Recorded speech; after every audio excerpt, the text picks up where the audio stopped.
একের একটা মাত্র উৎপাদক রয়েছে, দুইয়ের ক্ষেত্রে কি হচ্ছে এক এবং দুই, দেখো এই দুটো উৎপাদক রয়েছে, তাহলে দুইটা বলবো মৌলিক সংখ্যা, কিন্তু একটা মৌলিক সংখ্যা নয়, কারণ একের মধ্যে একটা মাত্র উৎপাদক রয়েছে। কারেক্ট।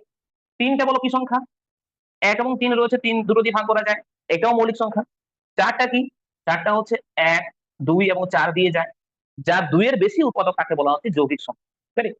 তাহলে একটা মৌলিক নয়, যৌগিক নয়, প্রথম কথা গেল এখানে। এবার প্রশ্ন এখান থেকে কি বলতে পারে, বেশি প্রশ্ন একদম, বলো জোড় মৌলিক সংখ্যা কোনটি, বলো। হ্যাঁ, জোড় মৌলিক সংখ্যা কোনটি? একটি মাত্র জোড় সংখ্যা যেটি মৌলিক সংখ্যা রয়েছে সেটি বলো কি? তোমার জানা প্রশ্ন, তোমার জানা উত্তর রয়েছে। ব্রাদার দুইটা কি জোড় সংখ্যা, বিজোড় সংখ্যা? জোড় সংখ্যা। দুই ছাড়া এমন কোন জোড় সংখ্যা নেই যেটা কিন্তু মৌলিক সংখ্যা হবে, হবে কি, আছে কিছু? সবগুলো দুই দিয়ে ডিভিজিবল, হ্যাঁ কি না? তাহলে একমাত্র দুই যেটা মানে জোড় সংখ্যা হলো মৌলিক সংখ্যা, কি বললাম, দুই কে বললাম। পয়েন্টটা বুঝতে, পয়েন্টে কি বলতে চাইছি? এগুলোই কিন্তু প্রশ্ন এখানে, এগুলোই প্রশ্ন এখানে, ভাবতে হবে, লজিকটাকে বুঝতে হবে। দেখো জোড় সংখ্যা আর কি আছে বলো, 11 তো জোড় সংখ্যা নয়, 11 যেটা বললে 11 জোড় সংখ্যা কি, 11 জোড় সংখ্যা। জোড় সংখ্যা মানে কি, জোড় সংখ্যাকে দুই দিয়ে ভাগ করা যায়, দুই দিয়ে ভাগ করা গেলেই তো সেটা দুই দিয়ে আর সেই নাম্বার হয়ে যাচ্ছে, হ্যাঁ, বা 8 নাম্বার হয়ে যাচ্ছে। দেখো দুইয়ের বেশি কোন নাম্বারই হবে না যেটা মৌলিক সংখ্যা হবে, দুই একমাত্র যেটা জোড় সংখ্যা এবং মৌলিক সংখ্যা, তাই তো? কথা ক্লিয়ার? আচ্ছা এবার বলো যে এক কি ন্যাচারাল নাম্বার, মানে বাস্তব সংখ্যা, ইয়েস অর নো? বাস্তব সংখ্যা। আচ্ছা, রিয়েল নাম্বার বা ন্যাচারাল নাম্বার বা বলো এটাকে মানে কি বলা হয়, ন্যাচারাল নাম্বার বা বাস্তব সংখ্যা বলতে কি বলা হয়, ন্যাচারাল নাম্বার? হ্যাঁ, বলো কাকে বলা হয়, বলো কি থেকে শুরু হচ্ছে? Zero natural number? না, জিরোটা ন্যাচারাল নাম্বার নয়, এক দুই থেকে শুরু করে সবগুলোই ন্যাচারাল নাম্বার, জিরোটা ন্যাচারাল নাম্বার নয়। তাহলে জিরোটা কি নাম্বার, জিরোটা কি নাম্বার? হ্যাঁ, অবাস্তব মানে তো সেটা হয় কমপ্লেক্স নাম্বার, চলে গেছে ক্লাস 11 চলে গেল। অবাস্তব, এই যে অবাস্তব সংখ্যা বললে ওটার নামে আসে দাঁড়াও। আচ্ছা বলো জিরোটা কি নাম্বার তাহলে? জিরো বলো কি, জিরো হচ্ছে হোল নাম্বার, যেটাকে অখণ্ড সংখ্যা বলা হয়, হোল নাম্বার, এটাকে বলা হয় হোল নাম্বার। হোল নাম্বার বলতে কি না, ন্যাচারাল নাম্বার তো রয়েছে এখানে এবং এর সাথে কিন্তু জিরো রয়েছে, জিরো এক দুই মানে জিরোর সাথে সমস্ত নাম্বার গুলো দিলেই এটা হচ্ছে সমস্ত নাম্বার গুলো হোল নাম্বার। বোঝা গেল কি বললাম? তাহলে এখানে প্রশ্ন তোমাকে করতে পারে কিরকম ভাবো, যেটা সিডির প্রশ্ন দেখলাম একবার, বলতো একের থেকে ছোট ন্যাচারাল নাম্বার কি রয়েছে, কি রয়েছে, আছে কিছু, কিছু আছে কি, নেই? এগুলোই প্রশ্ন রে ভাই, এইগুলোই প্রশ্ন তোমাকে দেবে ওখানে। একের থেকে ছোট ন্যাচারাল নাম্বার হতে পারে আর সব থেকে মিনিমাম ন্যাচারাল নাম্বার এক, হ্যাঁ কি না? এই প্রশ্নগুলোই তোমাকে ঘুরিয়ে ঘুরিয়ে দেবে ওখানে। বোঝা গেল কি বললাম? তাহলে এক হচ্ছে সব থেকে ছোট ন্যাচারাল নাম্বার, কেন হচ্ছে ক্লিয়ার এটা কথাটা? হোল নাম্বার বলতে কি, এটা আওয়াজ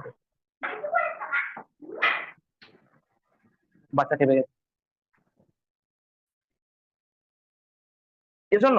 তাহলে হোল নাম্বার বলতে কি, অখণ্ড সংখ্যা লিখে নেবে একটু, হ্যাঁ, অখণ্ড সংখ্যা বলতে কি জিরো এক দুই সবগুলোই হোল নাম্বার। তাহলে এই মাইনাস দুই মাইনাস তিন এগুলো কি, এই সবগুলো নিয়ে বলা হচ্ছে কি ইন্টিজার, মানেটা কি গো, এই সবগুলোকে বলা ইন্টিজার মানে কি, বাংলাটা কি? হ্যাঁ, পূর্ণ সংখ্যা, হ্যাঁ, ইন্টিজার। ইন্টিজার মানে কি পূর্ণ সংখ্যা। এছাড়াও মাইনাস টু বলো, মাইনাস ওয়ান বলো, মাইনাস টু বলো, টু বলো, থ্রি বলো, ফাইভ বলো, এই সমস্ত নাম্বার মাইনাস হোক বা প্লাস হোক এগুলো সব হচ্ছে কি ইন্টিজার বা পূর্ণ সংখ্যা। পূর্ণ সংখ্যা, তাই তো? এই পূর্ণ সংখ্যা মানেটা কি, যার ফ্র্যাকশন ভ্যালু হয় না, হ্যাঁ, যার ফ্র্যাকশন হবে না। পূর্ণ সংখ্যা বলতে কি, যেটাকে বাই আকারে লেখা যাবে না, এই জন্য। এটা হয়েছে এখানে এই জায়গাগুলো ক্লিয়ার। এটা এবার বন্ধু তোমার বললো যে অবাস্তব সংখ্যা মানে কাল্পনিক নাম্বার, অবাস্তব মানে কি, যার কোনো ভিত্তি নেই, এটা কাকে বলে, বলো কাকে বলে? অবাস্তব বলতে যার বাস্তব মান নেই, নর্মাল কথাবার্তা বলতে পারি আমরা। বাস্তব মান কার নেই, দেখো সমস্ত নাম্বারই যদি আমি স্কোয়ার করি সবগুলো দেখো পজিটিভ হবে, হবে কি না? মাইনাস টু এর বলো হোল স্কোয়ার কত হয়, মাইনাস টু হোল স্কোয়ার মানে কি, minus two into minus two. আচ্ছা বলো তো minus two into minus two করলে কত হয় গো? হ্যাঁ, ফোর হয়, ফোর হয় তো। কিন্তু এমন কিছু নাম্বার আছে যেগুলোর স্কোয়ার করলেও নেগেটিভ, সেগুলোই হলো অবাস্তব সংখ্যা বা কাল্পনিক নাম্বার বা কমপ্লেক্স নাম্বার বা ইমাজিনারি নাম্বার। কথাটা বুঝলে কি বললাম? যার হোল স্কোয়ার করলেও, ধরো মাইনাস টু এর হোল স্কোয়ার করেছি আমি, এটা পজিটিভ পেয়ে যাচ্ছি, মানে এটা বাস্তব সংখ্যা। এটা কি নাম্বার গো? Integer, integer. মাইনাস থ্রি বা মাইনাস বলো সেভেন সব কি ইন্টিজার। এ হোল স্কোয়ার করলে প্লাস 49 আসছে, তাহলে এগুলো বাস্তব সংখ্যা কিন্তু এগুলো। অবাস্তব সংখ্যা তাহলে কি হবে না, যদি কোনো নাম্বারের স্কোয়ার করি তারপরও নেগেটিভ আসে সেটা হচ্ছে অবাস্তব সংখ্যা। মানে ধরো যদি বলা হয় তোমাকে √-2, এটা এটা হচ্ছে কি অবাস্তব সংখ্যা। কেন বললাম, এটার স্কোয়ার করলেও এটা কিন্তু নেগেটিভই আসবে। ধরো আমি যদি এটার স্কোয়ার করে দিই ভাই আমার, এটা বলো -2 আসবে, আসবে কিনা? তাহলে ওইটুকু পয়েন্ট লিখে রাখো, অবাস্তব সংখ্যা, বা এখান থেকে বলতে পারে কাল্পনিক নাম্বার সংখ্যা, বা এখান থেকে বলতে পারে ইমাজিনারি নাম্বার, বা এখান থেকে বলতে পারে কমপ্লেক্স নাম্বার। চারটের মধ্যে একটা তোমাকে যে কোনো ওয়ার্ড দিতে পারে এখানে।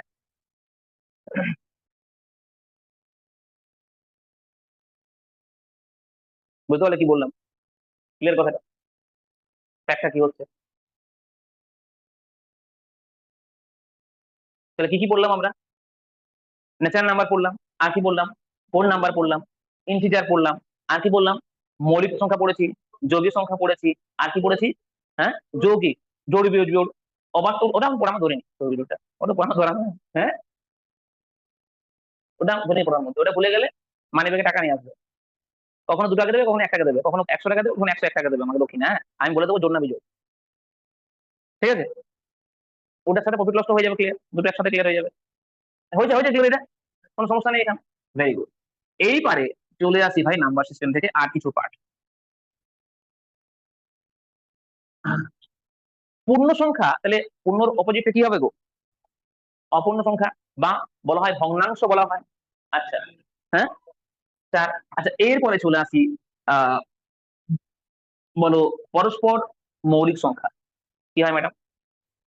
পরস্পর মৌলিক সংখ্যা লেখো বাংলাটা। পরস্পর মৌলিক সংখ্যা, পরস্পর মৌলিক সংখ্যা। হুম, বলছি। বা ইংরেজিটা লেখো কো প্রাইম, ইংরেজি লেখে নাও coprime, COPRIME, coprime লিখেছো। আচ্ছা, এবার বলো পরস্পর মৌলিক বলতে কি বুঝতে পারছো?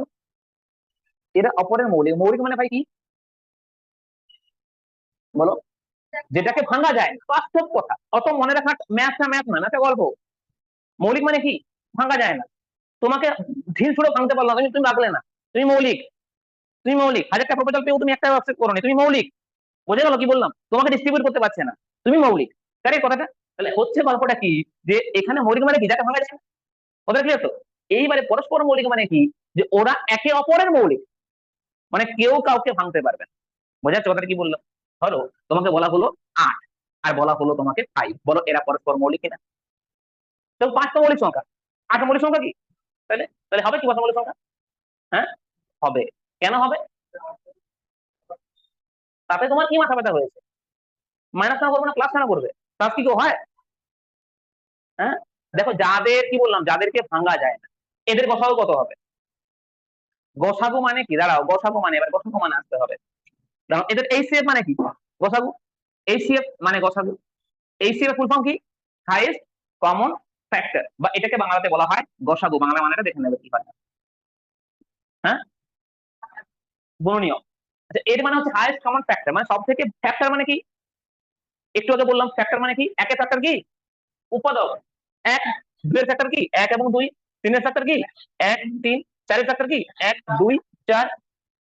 এর জন্য পাঁচের ফ্যাক্টর কি হবে? 1 এবং 5। আটের ফ্যাক্টর কি হবে? তাহলে এদের মধ্যে কমন ফ্যাক্টর কোনটা? যেটা দুটোরই আছে, হ্যাঁ, 1। ওইটাই তো গসাগু রে বাবা, ওইটার নাম দিয়েছে গসাগু, ওইটারই নাম দিয়েছে গসাগু। কমন সব থেকে বড় ফ্যাক্টর কোনটা? বাংলা কথায় ভেঙে বলতে গেলে সব থেকে বড় নাম্বার দিয়ে যেটাকে দুটোকেই বা তিনটেকেই বা ছটাকে যেটাকে ভাগ করা যাবে সেটা হচ্ছে গসাগু। বলো তো এখানে 5কে এবং 8কে কি দিয়ে ভাগ করা যায়? শুধু 1 দিয়ে ভাগ করা যায়। তাহলে এদের গসাগু হচ্ছে 1, ঠিক আছে? যদি বলতাম যে 8 আর 12, তখন বলো গসাগু, তখন এদের গসাগু কি বলতে? হ্যাঁ, ওটা প্রশ্ন নয়, আমি বললাম 8 12 গসাগু বলো কত হবে? দেখতে হবে না, ও দিন আমাদের মানে পিতৃগুলো করেছে, ওখানে এখন আর চলবে না এগুলো। এখন হয়তো জিনিস বন্ধ হয়ে গেছে। বলো ভাগ করা যায় কি দিয়ে? 2 এর বড় দিয়ে জানি? দাঁড়াও, ওইভাবে উঠবে না, ওইভাবে উঠলে তোমার মাথাটা আস্তে আস্তে ডাউন হয়ে যাবে। 8 বড় ছোট আছে দেখো নাম্বার এখানে, 8 দিয়ে 12 ভাগ করা যায়? 8 এর ছোট কি? 8 এর হাফ কি হবে? 4 দিয়ে 12 ভাগ করা যায়? তো 4 বসাবে। ওসব খাতা পানের যুগ শেষ হয়ে গেছে, ওসব আগেকার লোকেরা করতো।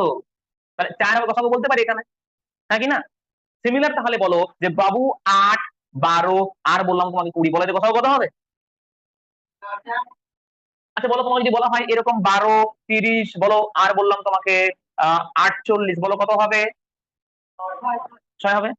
খাটানো বুঝতে হচ্ছে? আর বুঝতে হচ্ছে? তো চিন্তাটাকে বদলাতে হবে, অঙ্ক করতে গেলে অঙ্ক করা নয়, গাধাগুলোর মতো খাটতে সবাই পারে, চিন্তাটাকে বদলাতে হবে। এখন ক্লিয়ার হয়েছে এটা? 12 কে দিয়ে ভাগ করা যায় 30 কে, যাচ্ছে না, 12 হবে না। 12 হতে কত? 10 কেন নেবো না? আরে 10 কে দিয়ে তো 12 কে ভাগ করা যায় না, 10 কেন নেবো আমি? বলবে 10 কেন নেবো না, 11 কেন নেবো না?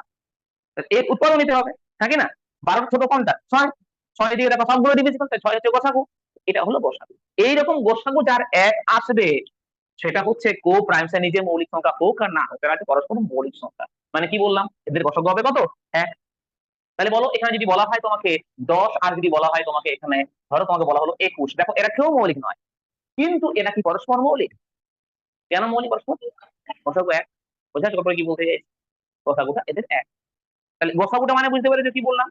গোসাগু মানে কি হচ্ছে? সব থেকে বড় নাম্বার দিয়ে যেটাকে ভাগ করা যায় সবগুলোকে, সেটাই গোসাগু। কারেক্ট? হয়েছে ক্লিয়ার? তাহলে এরা হলো পরস্পর মৌলিক। তাহলে কি কি পার্ট ক্লিয়ার হলো? পরস্পর মৌলিক ক্লিয়ার হলো, এবং গোসাগুটাও হালকা করে ক্লিয়ার হলো। হয়েছে ক্লিয়ার?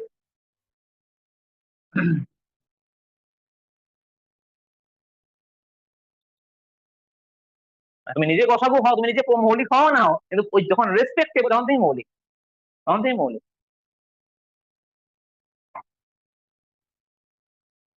এটা হলো ক্লিয়ার, মৌলিক যৌগিক হয়েছে। এগুলো বলা হচ্ছে কোপায়। তাহলে বলো তো ভাই, 16 আর 25 এরা পরস্পর মৌলিক সংখ্যা কিনা?